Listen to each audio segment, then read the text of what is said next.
Imagine walking into your bank, asking to withdraw your own hard-earned money, and just being told, no. No warning, no explanation, just a rigid message that your account is, quote, temporarily under review. I mean, for most of us, that sounds literally impossible, right? After all, it's your money, so why on earth can't you use it?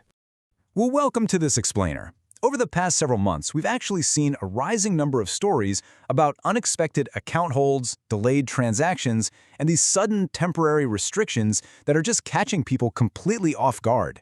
Now, if you receive CPP, old age security, or other government benefits, this is absolutely a situation you need to understand before it ever happens to you. So today, we're going to unpack exactly what is going on here and how you can confidently navigate the whole shebang. All right, here is our roadmap for today. Number 1, the unexpected account hold. 2, why banks restrict accounts. 3, legitimate triggers. 4, why seniors face more holds. And finally, 5, what to do next. Section 1, the unexpected account hold, the operational reality. Okay, let's dive into this huge misconception right off the bat. When people hear phrases like account frozen, they instantly panic, right? They assume the bank has actually seized their money and it's just gone for good. But the reality? Your account is merely restricted and your money is entirely safe. A temporary hold usually just means the funds are still sitting right there in the account, but certain transactions are paused while the bank completes some additional background verification. But here is the thing. The real problem isn't losing your money. It's losing access to it when you desperately need it most. Imagine, your mortgage payment is due tomorrow, or your electricity bill is scheduled to come out automatically, or maybe your monthly pension payment just deposited and you simply need to go buy groceries. If your account suddenly becomes restricted, even just for a few days, it completely disrupts these crucial financial routines and, understandably, causes massive anxiety. Section 2. Why banks restrict accounts. Automated monitoring. So, today's banks rely heavily on automated monitoring systems. Think of this as a highly caffeinated digital security guard that is constantly comparing your current activity to your normal, everyday behavior. It is not targeting you personally.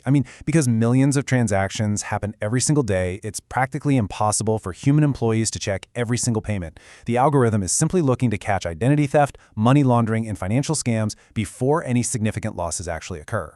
Basically, the algorithm learns your routine. Your pension arrives, bills get paid, groceries are purchased, life goes on.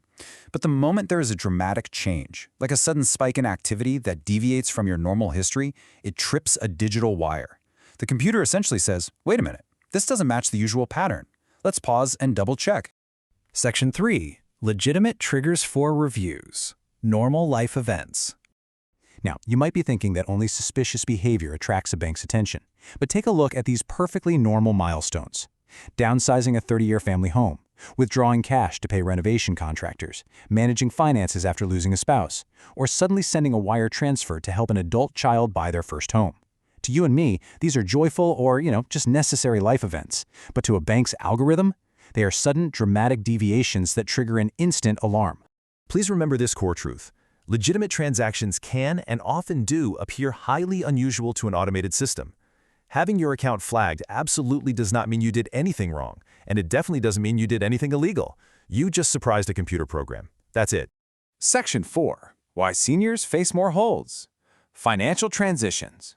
You see, retirement inherently brings major financial transitions that completely change your long-standing banking patterns. Your income and expense sources fundamentally shift. Suddenly, your steady employment paycheck stops coming in, and your savings begin replacing it.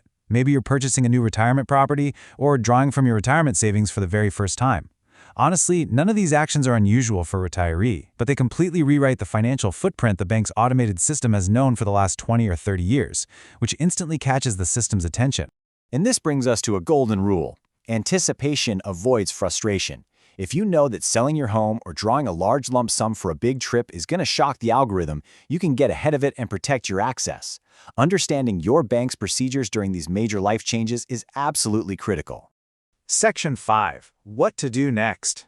Actionable solutions.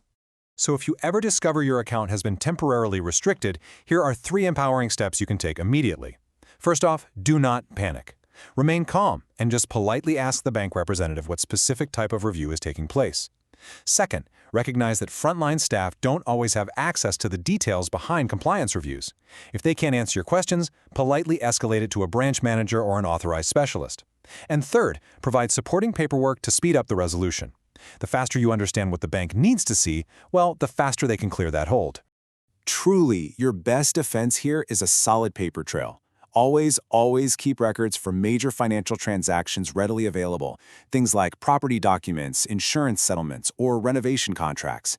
For example, if the system pauses a large withdrawal you made to pay a contractor, simply showing the branch manager your signed contractor agreement turns a really stressful delay into a swift, easy resolution.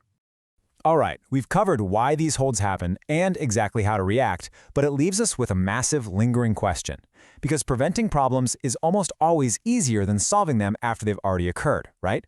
So how can you prevent these holds before they even happen? How can you protect your pension payments and avoid the sophisticated scams that actually prey on this exact confusion? Well, that is exactly what we'll be diving into in our next explainer, and trust me, you absolutely won't want to miss those proactive strategies.